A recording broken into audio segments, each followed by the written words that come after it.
Imagine someone's heart that is polluted.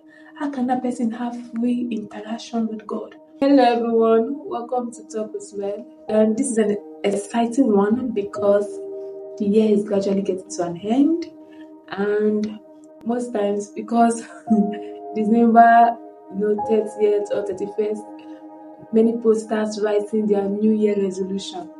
Yes.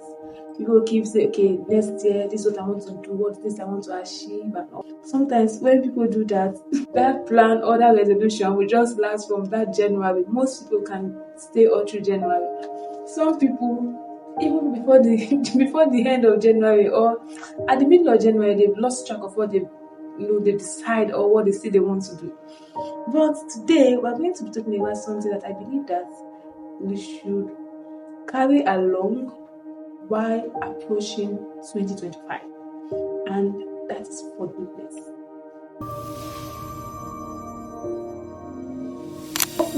Oftentimes, most people don't realize that being unforgiving or carrying things in mind ruin them. Maybe their relationship with God, it ruins their relationship with people, it ruins a lot of things. An unforgiving person cannot comfortably have conversation or interact with someone he or she is having grudge or hurt against. So it is advisable we as Christians, we adopt the habit of forgiveness.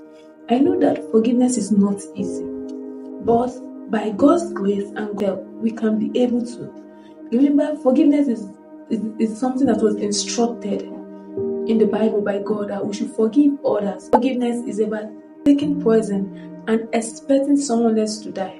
For example, sometimes when maybe someone is offended about something towards someone, sometimes the other person might not even know that this thing is offensive. But you, that is the person that is hurt, you might be taking it so seriously, and if you don't do the right thing, you begin to say, okay, I'm not talking to this person, I don't want to have anything to do with this person, and you just jump into conclusion without even understanding or knowing what is happening. Forgiveness has a lot of benefits, even to your health as human beings. For the sake of our emotional and mental wellness, an unforgiving person begins to start by having grudge and all that. Before you know, it develops from bitterness, it develops to hatred. And remember what the Bible talked about: someone that hates his brother. God is already seeing that person as a murderer. So unforgiveness is not just unforgiveness and it stopped there. No, it's like the cord of sin. It brings in other toxic emotions. They begin to come up. And imagine someone's heart that is polluted. How can that person have free interaction with God?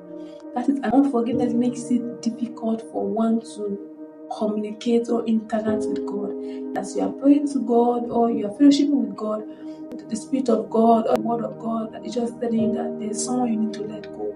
There's someone. So for you to have wonderful fellowship, there's a song that I talked about, the sweet hour of prayer.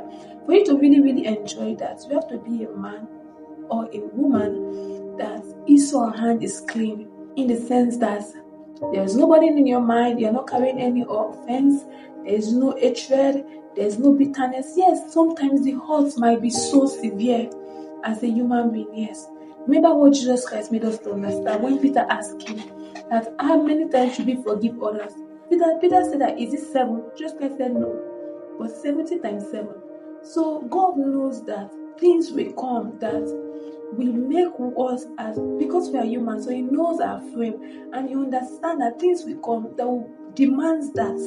Because if we keep counting how many times someone has offended us, or you see that you will never have a sweet life. You will never enjoy anything called happiness or joy. You will never, because anything that the person is doing and the person is prospering is paining you, and it's so bad. When you forgive, it also creates a room for better opportunities. It creates a room to build trust, empathy, and compassion. When you forgive, it has a lot to do that you can never expect. Spiritually, you have good communication with God, and you are building and growing in intimacy with God. Imagine a man that is right standing before God. No man can ever see that man's back, because if things are coming, that man is standing sure. But if your heart is filled with unforgiveness, you as a believer, you open yourself for attack, because the property of the devil is in you. So because of one of his property that is in you, it will keep coming. By building your resolution, forgiveness is necessary. Someone that is unforgiving, they find it difficult to relate with other people, because they will surely find fault, and somebody must surely, especially those that have ego, somebody must surely abuse their ego, that will make them to begin to feel somehow, and they'll start carrying it in their minds. I want to draw a parable in the Bible. When Jesus Christ was talking about the unforgiving servant, a man that holds his master a lot. But when he came pleading and crying for his master, the master forgave him. But when it was his own turn, and his fellow servants that was owing him little than what he was owing his master, he went to lock off his fellow servant and treated him so badly that the people that saw him, his other fellow workers that saw him, they had compassion on the other servants, and they went to report it to their master. So if we forgive others, God also will forgive us much more. That's all for today. See you next year. Happy New Year in advance. Bye-bye.